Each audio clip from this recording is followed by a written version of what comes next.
Hey everyone, I just wanted to bring you some information. I apologize, I don't have my microphone. I moved and things are kind of a mess, but I've really been wanting to bring this to you for a while. I want to talk to you about detoxing. I have some information here that I feel can be really helpful for people who may feel like they're going backwards in their healing and also could possibly be potentially life-saving for some of you. So the first one I wanted to talk about really quick, there is something called Advanced TRS. There is a support group online for this product. If you want to learn a lot about it, it is a great support group. It's called TRS, a Safe Heavy Metals Detox. But in my experience, this is not just for heavy metals. In fact, there's a ton of studies in the support group that you'll be able to find from NIMH and stuff like that that actually talk about studies done on this for people who've been floxed by fluoroquinolones. In my experience, this has also been life-saving for somebody who has had a neurotoxic reaction to an antidepressant. This is a loved one whose genetics are a lot like mine, and they probably shouldn't have tried this, but they were desperate, which happens. And after one dose of Lexapro at night, we didn't know until the next morning this person had been neurotoxic all night. They probably should have gone to the ER, but I got a phone call. I ran some of this over in the hopes that it would help and help to administer this. And I'm talking about someone whose speech was slurred, couldn't walk straight, was swollen and in pain and just a mess. And within the hour, this family member started to visibly improve. One warning with this, now this is safe. That's why the group says it's safe. There aren't any side effects other than if you don't take enough. So if you don't take enough, you will feel worse symptoms of toxicity. And the way that you would solve that problem is simply by taking more. You can't overdose on this stuff. It's made from something called zeolites. They're these little critters found out in nature. It's got this crystalline structure. And essentially what it does is it attracts anything in your body with a negative charge to it. It's like a sponge, and what happens is you essentially shunt whatever that is out through the urine.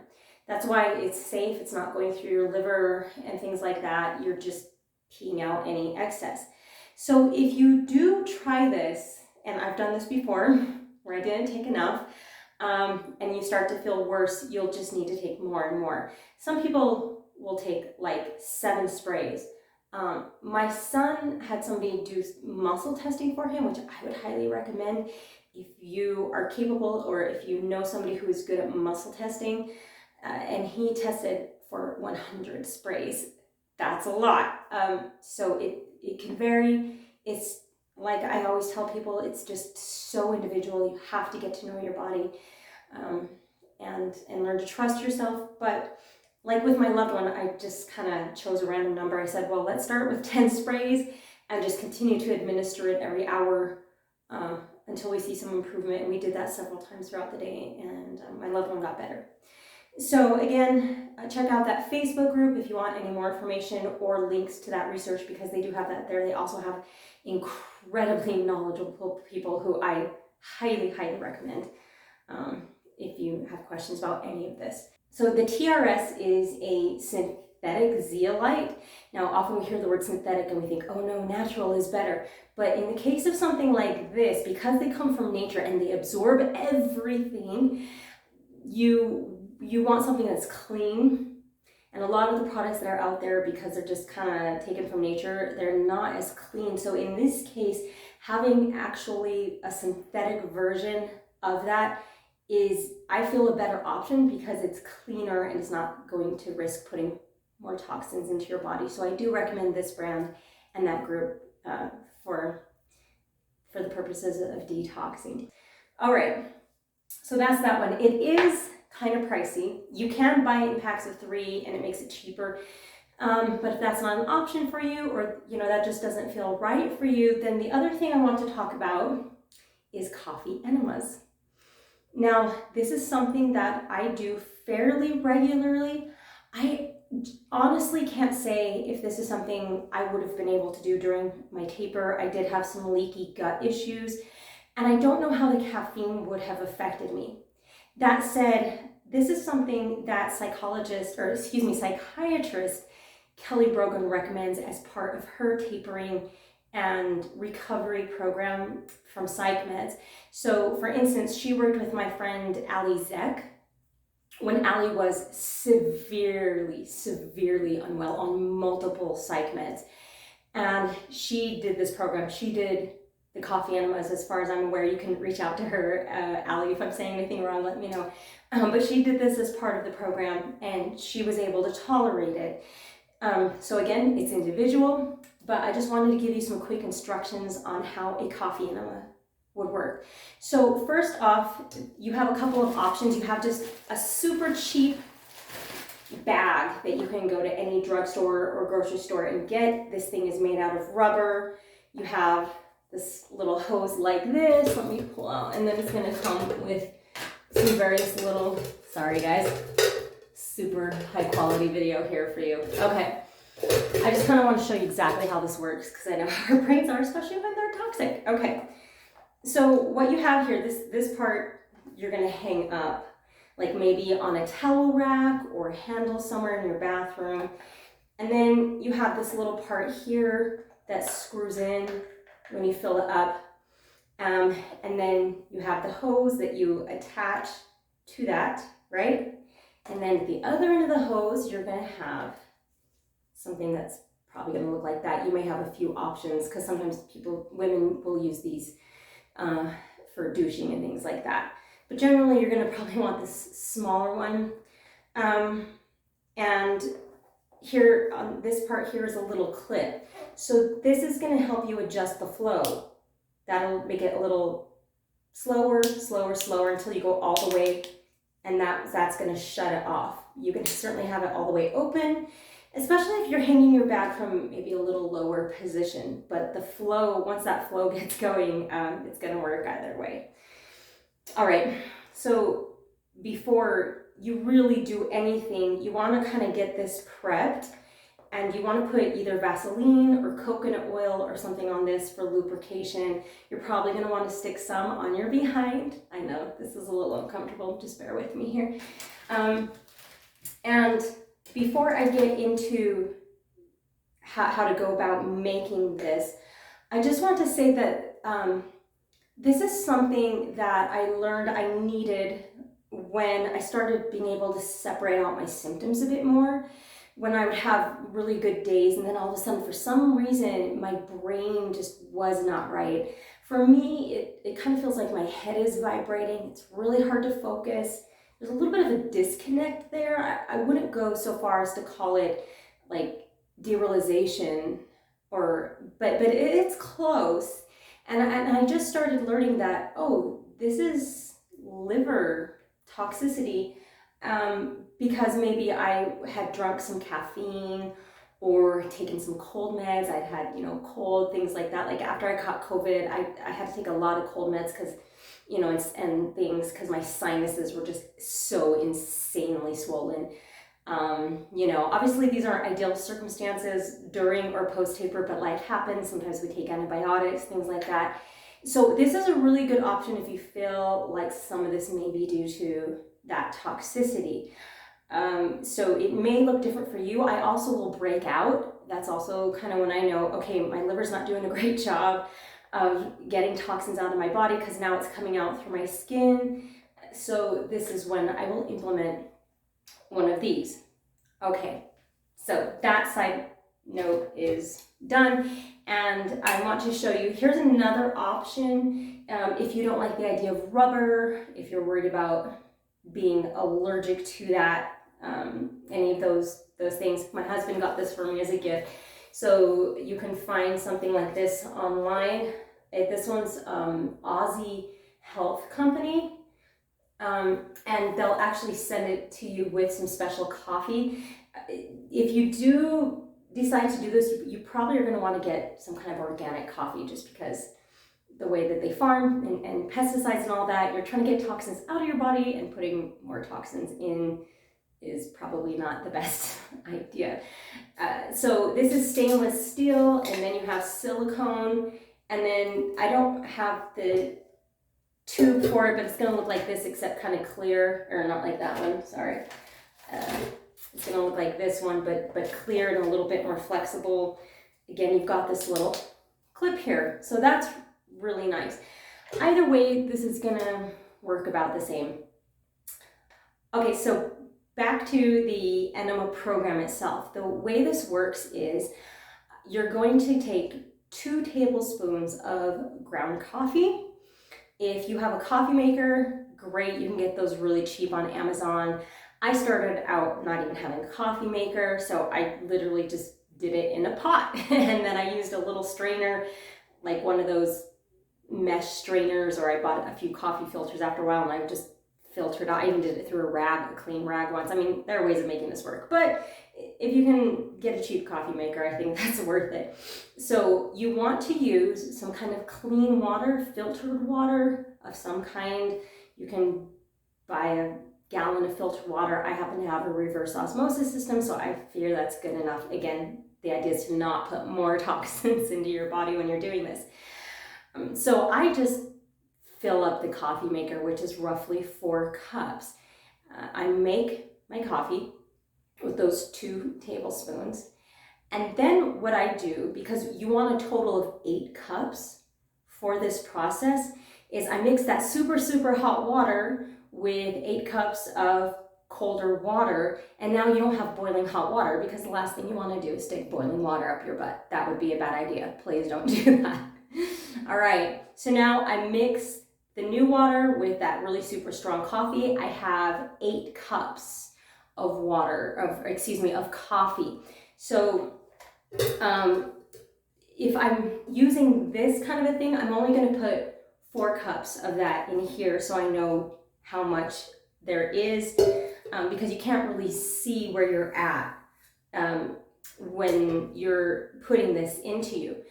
So once you have your 8 cups made up, you're either going to put 4 cups in this, or you can pretty much almost fit 8 cups in this.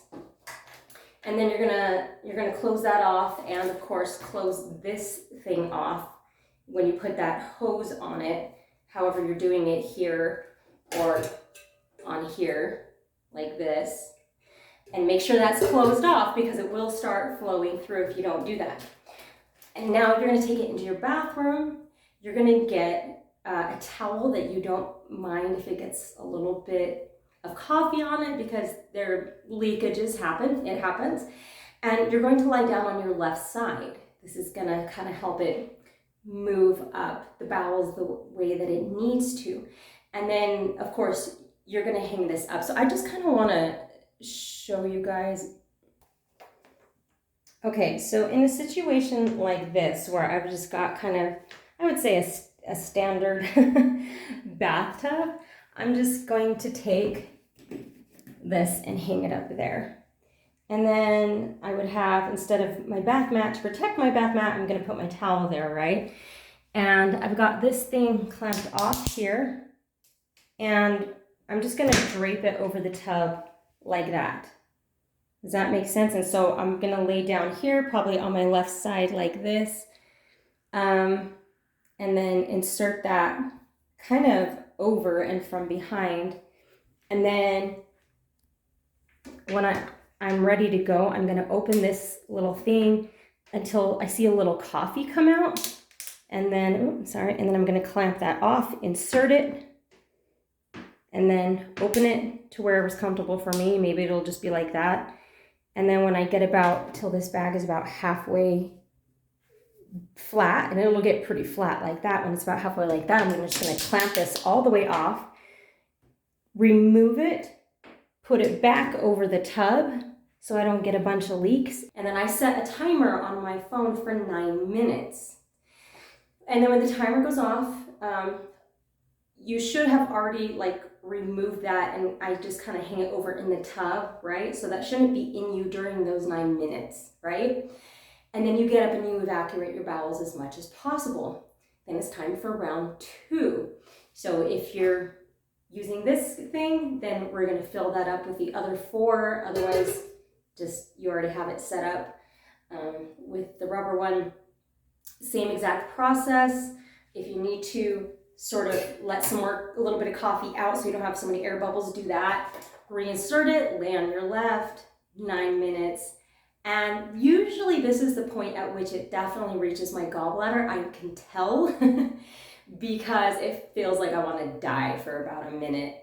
It's not fun. It's like your gallbladder it's releasing something, and it's really, really hard sometimes to keep it all in. Also, sometimes you're going to get little cramps or, again, air bubbles. The way that I deal with that is sometimes just shifting position a little bit. You know, even getting up on your knees for a little bit can relieve some of that, just deep breathing, humming. So, and the rest of it isn't too bad, but I mean, I'm going to be honest with you, at times it's not the most comfortable thing in the world, at other times, not a big deal. Okay, after 9 minutes, you get up, you evacuate your bowels. It may take a little while, so you may have to get up and walk around a little bit, come back. There's usually a point, again, with that second time when I'm evacuating, at which it just kind of feels like I want to die for about 30 seconds.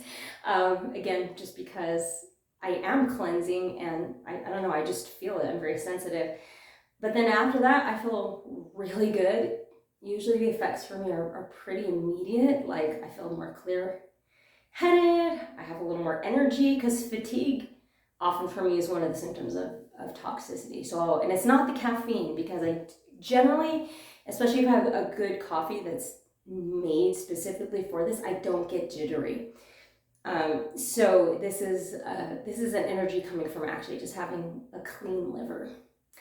Okay, is there anything else I need to tell you? After that, you know, sometimes it can be a little dehydrating. I would say drink plenty of water. I have an electrolyte mix that I use regularly, where I use 1/8 of a teaspoon of sea salt, 1/8 of a teaspoon of potassium in the form of something called NU salt.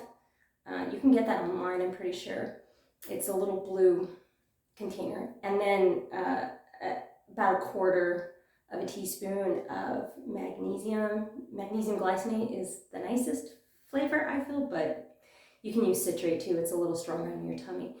The other thing you could do is rinse this out and just do a small clean water enema with a little bit of a probiotic, if you feel you can handle that, because you are kind of flushing things out. And anyway, that just may help, because if you get a little dehydrated or things like that, you can get a little bit backed up later if that's an issue for you. I take a lot of iron, so that is an issue for me. But I hope that was everything. I hope that you guys find this helpful. I really do think that this can be a really super helpful tool for people who are either in withdrawal or post-withdrawal and find that they're having little setbacks. It's just sometimes, you know, this world is kind of toxic, and our bodies have been through a lot. Benzos, especially Valium, takes a toll on your liver, and this can be a good tool. Kelly Brogan recommends doing it weekly. It's something I know she was doing weekly, at least when she wrote her book, A Mind of Your Own. So yeah, give both of these things a consideration and see what works for you. If you have a method that works better for you with coffee enemas, feel free to share what that is, or any of the detox things that have happened to work for you. I'd love to hear about it. And of course, I'm not making as many videos recently, but I am always checking messages. Sometimes because I have 2 channels, I don't always see the YouTube messages. So please feel free, if you have any questions, to message me at benzobrains.com. But I generally do get back to people as quickly as possible, because I do still care. I do still love you guys. I'm rooting for you. You are healing, and you will continue to heal.